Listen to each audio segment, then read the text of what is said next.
Hello, everyone, and welcome to another WNEP Sports Spotlight. It's week 2 of the high school football season. We're going to talk about all the upcoming big games coming up this Friday night. Hello, everyone. I'm Sports Director Steve Lloyd, and joining us once again, Courtney Harrison, Eve Hernandez. We are all here to talk some high school football, so thanks once again for joining us. Let's first start with opening thoughts, and Courtney, will go with you after what you thought about week 1 of high school football.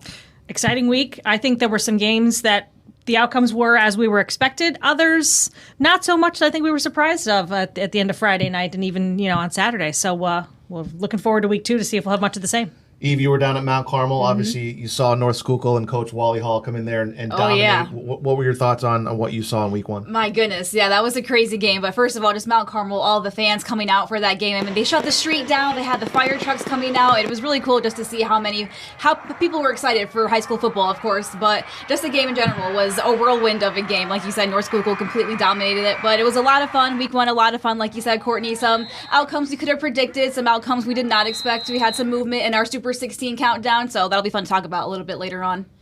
I was able to head up to Dunmore, where they took on Riverside at halftime. It was 14-14. That game ended 17-14 in overtime, with the Vikings kicking a game-winning field goal after getting a fumble recovery there. So great atmosphere in week 1, some upsets, some close games, and most of our Super 16 intact. We will talk about that in the next block. So let's first start here in District 2 and some of the big games coming up in District 2. And Courtney Harrison has that report.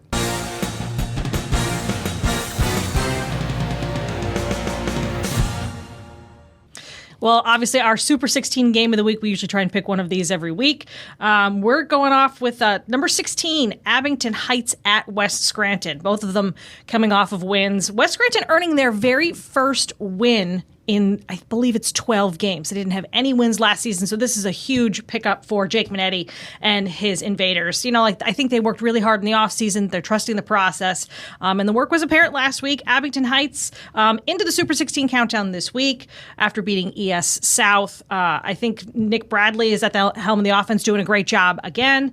A young O-line, if they do their job, I expect this to be a pretty good game with big plays downfield. Then we've got number 11 North Pocono at Pittston area. Both teams, again, coming into this with dominant wins in week 1. Paul Russick, doing a great job beating Mid-Valley at his alma mater there. And the Trojans from North Pocono shutting out Nanticoke. So, in fairness, but last week's opponents for both of these teams, not difficult ones. I think we'll get a better gauge on these two teams here in week 2. Then we've got Lackawanna Trail, number 3 Lackawanna Trail hosting Western Wayne. This will be a battle of the run game. That'll be a good one. Western Wayne loves to run the ball. Trail loves to run the ball. Isaac Ryan had a great game last week, 4 TDs in their win. So I think this will be a rough and tumble game. We'll see if the defenses can stop the run from both sides. And then Dunmore at Old Forge, both of them coming off of losses in week 1. The Bucks, as you mentioned earlier, losing in overtime against Riverside. I think they'll be looking to rebound, but I think what will be the biggest challenge and the biggest hurdle will be coming after this game. One of these two teams will be 0-2. And I think that's kind of something that's very different for these programs. So we'll see who comes in harder here in week 2. Yeah, and up at Western Wayne, you have Coach Grodak. His son, Ethan, is down at Wilkes, not playing football. Ethan is a relief pitcher for the Wilkes baseball team. Yep. He'll be a sophomore. He had a pretty good freshman season. So each week, Courtney's going to do District 2, and then each week, Eve is going to do District 11, and Eve now is going to talk about some of the big games down in the Schuylkill League and out in the EPC. Yes, definitely. Got my eyes on a couple of games. I'm going to start with Pocono Mountain East at Honesdale. This is Honesdale's first home game of the season. Of course, we got Coach George Juanes back at Honesdale. We talked about Honesdale a little bit last week, new up-and-coming team, but for Pocono Mountain East, they had a great game last week. They had a great game over Louisa E. Dyruff. They won 42-27. They have a junior quarterback in CJ Sephiris. He had a great game through the air. The whole offense had a great game through the air. Sephiris had 4 touchdowns. He had 285 yards through the air. 2 of those touchdowns went to Justin Williams. He's a senior wide receiver. He's one of the leaders on that team. He had 137 yards receiving and then the 2 touchdowns. So really big gains downfield for this team. Definitely an explosive offense. On defense, they did let up a few points. They let up 27 to Louisa E. Dyruff, like I said. So we'll see if the defense can shore up on Honesdale. That will be a kind of interesting matchup matchup. I'm looking forward to seeing what the outcome of that one will be. Also want to mention Nativity BVM at Pine Grove area. Courtney, you and I talked a little bit about Nativity BVM. When you went to School Cool League Media Day, you said that you really liked what they had to say. A lot of teams, you're kind of expecting success from this team this season. They had a great game over Holy Redeemer in week 1. 36-0, big win for them. Holy Redeemer, again, like you kind of said, maybe not the best competition of a team. They have a new head coach over there, so definitely a good game for them to get on their feet as they start getting throughout the season here. But a big win for them. Their defense, 4 sacks on the day. They had a pick 6. They had also a safety in that game, so their defense was a big cause of that win. So that defense is going to be, probably the biggest test for stopping Pine Grove area. Pine Grove, they had, struggle a little bit last week, a 35-8 loss to North Lebanon. And last season, Pine Grove area also only 1-9 on the season. They had a tough time, but trying to get back right throughout the year. But hopefully we'll see what they can do against Nativity. But I think that'll be a good game for Nativity, and looking forward to seeing what they can do this season also. All right, thanks, Eve. And like Courtney reported on our WNEP Sports Spotlight, game of the week this week is going to be number 16, Abington Heights, playing those West Scranton Invaders over at Scranton Memorial Stadium. We will be live there on Friday night at 6:20 with a preview. So let's move on to District 4. How about number 13, Mifflinburg, the Wildcats? They move into the Super 16 countdown here in week 2, and they will be at Danville. Their quarterback, Chad Martin, 4 TD passes in week 1, a win over Loyalsock Township, 47-13. So a gigantic win there for the Wildcats. Southern Columbia is at Loyalsock. Both teams are coming off losses. Obviously, Loyalsock losing to Mifflinburg, and then Southern Columbia losing to State Power while missing at home. So one of those teams is going to be 0-2, and one's going to be 1-1. Mount Carmel at Central Columbia. Again, both teams coming off losses, so you're going to have a team getting their first win of the season. Lake Lehman, Coach Gilski, he's got to travel down to take on number 1 Shamokin, a tall task there. Indians coming off a road win over Pottsville, 34-14. And Logan Steele, a 102-yard interception return for a touchdown late in that one. How about Logan Steele? I don't think we're surprised. 102 yards is pretty impressive. I don't think we're very surprised at all about how strong he is of a player. Yeah, he's an outstanding athlete. Outstanding athlete. I'm sure that 102-yard interception was done in like 5 seconds. He probably ran that whole field and no one probably touched him. I'm not surprised to hear that at all. How about the Bloomsburg Panthers? They are at Central Mountain on Friday night. They beat Danville 30-10. Jack Catullus had 7 catches for 120 yards, and Wyatt Brocious threw for 282 and 3 touchdowns. And then number 4, Troy, they are at Waverly. They won in week 1, 57-8 over Sayre. Well, we're just getting started here. When we come back, we will have the new Super 16 countdown and our Sports Spotlight Play of the Week when we come back. Stay with us.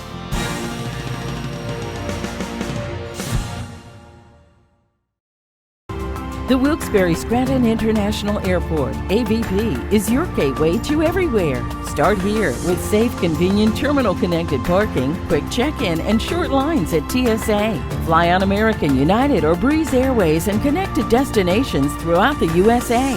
You can go nonstop to Chicago, Washington, D.C., Philly, or Charlotte. It's that easy. When you return, there's quick baggage claim and parking nearby. You're on your way faster at AVP.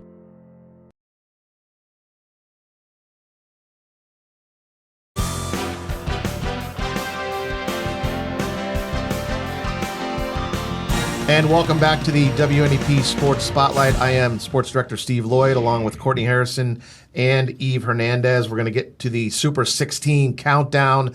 It came out on Monday. A few changes in there. Teams like Wyoming area come in at number 12. Mifflinburg at 13. Valley View 14 after a win over Prep. Tri-Valley jumps to 15. And Abington Heights comes in team number 16. Shamokin remains at number 1. Haven 2. Trail is 3, Troy 4, North Schuylkill Team 5, Williams Valley 6, Lakeland 7, Line Mountain 8, Jersey Shore, who heads out to play Keith Olsemer in Delaware Valley on Friday night. They are Team 9. Riverside is 10, and North Pocono, like Courtney said, down at Pittston, they are Team 11. Before we go to Courtney, Eve will talk about you and and what you think about the countdown of some of the new teams. Yeah, some of the new teams, the new countdown. I want to talk about a little bit about North Schuylkill moving up from 15 to 5. After their game on Mount Carmel on Friday night, some of their coaches said to me, "You better change that countdown because we had us at 15. That was wrong." And I was like, "All right, coach. I mean, we'll see if we come in next week."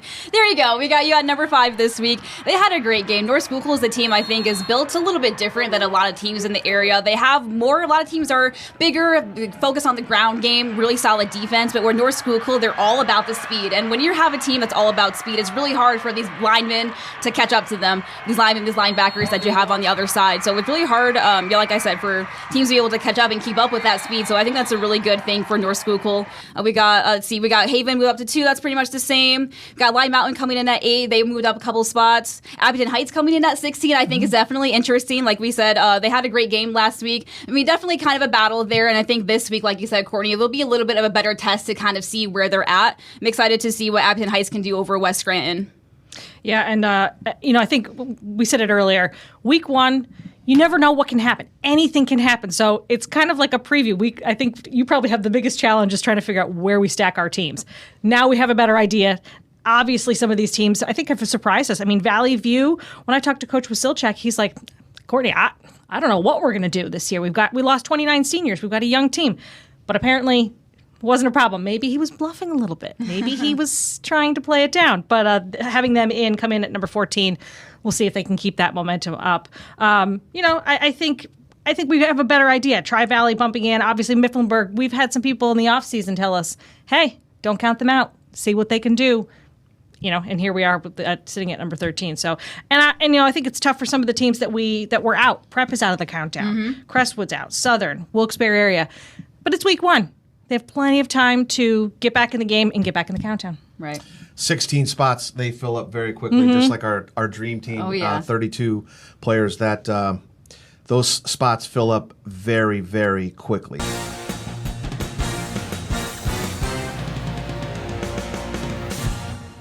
Now on to the WNEP Sports Spotlight Play of the Week. And this week we are picking Riverside's Braden Rose with the 90-yard kickoff return against Dunmore in the first quarter.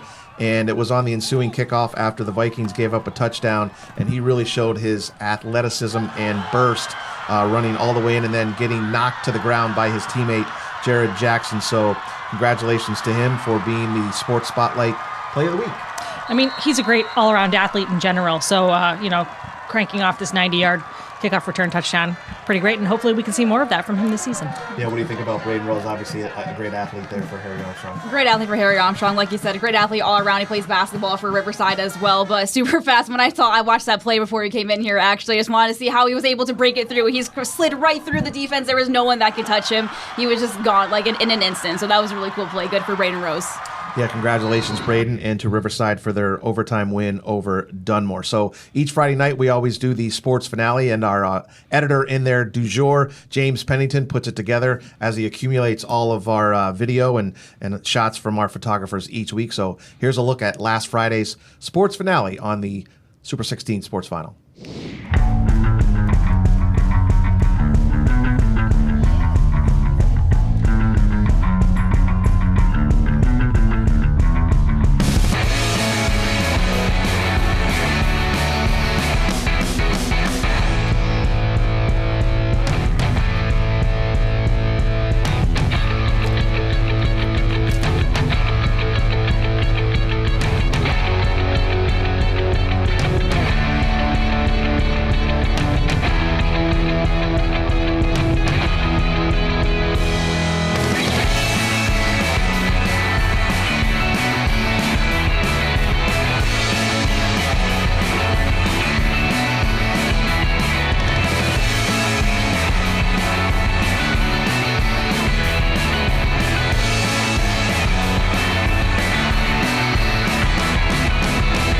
We want to involve you with us. We're really looking forward to this new feature. It's our fan photo, fans of the week photos or videos, and it's so easy on your mobile device.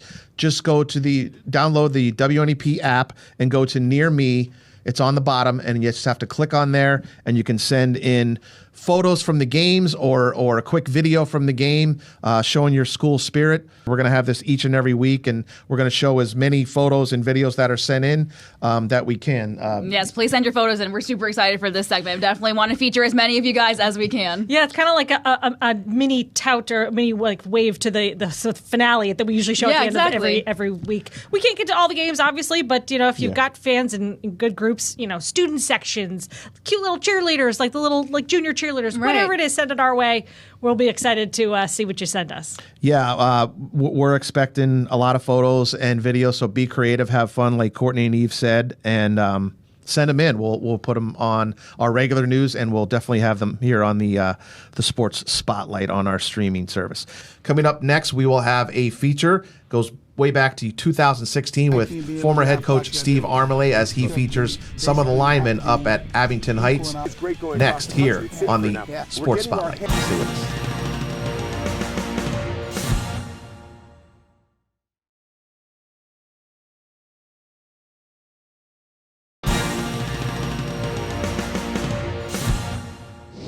And welcome back to the WNEP Sports Spotlight as the show rolls on. We appreciate you joining us here each and every week. Well, this is the video part of our show, and we're going to go back into the archives way back to 2016 with former head coach Steve Armale as he features some of the linemen up at Abington Heights. Here at North Pocono football coach Greg Dolan, coach after a 3-0 start, playing great football. One of the key reasons is you're a great defensive football team this year. And realistically, you're going to need it this week because you're playing a real good Scranton team. So let's talk about your linebackers. A lot of people in the area consider to be the best tandem of linebackers in the entire area. Let's introduce your linebackers, talk a bit about their skill sets, and then show some drills. Sure. We got Ben Dowd, outside linebacker, senior outside linebacker for us. Tyler Musgrave, the big number 34, inside linebacker, fullback for us. Brett Butler, junior, inside linebacker, and J.C. Gahn, junior, outside linebacker. What characteristics of them basically have to be equal in all aspects of the game for you guys to be successful? Yeah, I think if you look at all four, they run very well. All four of our linebackers run to the football. If you watch the film, we're very proud that you really see the four of them converge on the football an awful lot together. I think they run very well. I think that's the key in today's game, that people spread you out. So you have a kid like Ben Down on the outside and the edges and bubbles and quick screens. He gets to the ball very quickly.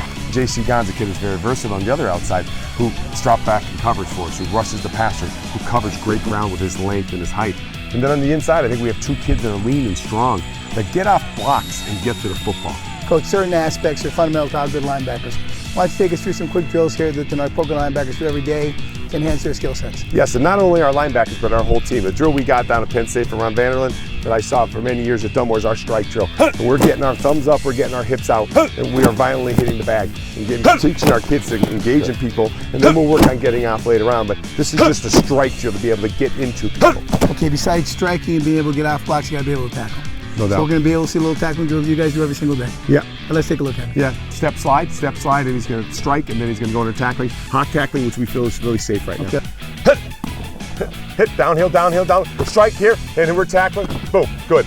Right, going downhill, striking, leading with our inside foot's got to lead, outside shoulder free. But the biggest thing is the end result, which I think is great going across the country. It's safer now. Yeah. We're getting our head out of the tackling, and we're letting our kids hit with their shoulder and be safe. Last drill, anytime you can create turnovers, delete the points, it's like a plus for the defense. Yeah. So this drill you do every day basically does what? Every day, it creates our kids and gets the mindset of turnovers. We have Turnover Tuesday. Every Tuesday we think about turnovers. We had 10 the first 2 weeks. Looking to make big plays and score 11 touchdowns. Absolutely. Let's see it. Okay, go.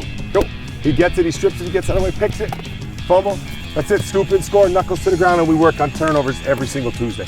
Big part of what we do defensively is create turnovers. He picks it, he scoops and scores. Scoop and score, that's a perfect, good job. One of the top ranked defense in the area, and basically the big reason these four linebackers. Coach, big game for tomorrow night. Good luck. Talk to you soon. Thank you very much. Thanks for having us. Welcome. And thanks for that feature, Coach Armale. We'll have more of those archive stories as the season unwinds here on the Sports Spotlight. When we come back, our picks, Steve's picks, Courtney's picks, and Eve's picks. We will update our records next on the Sports Spotlight. Stay with us.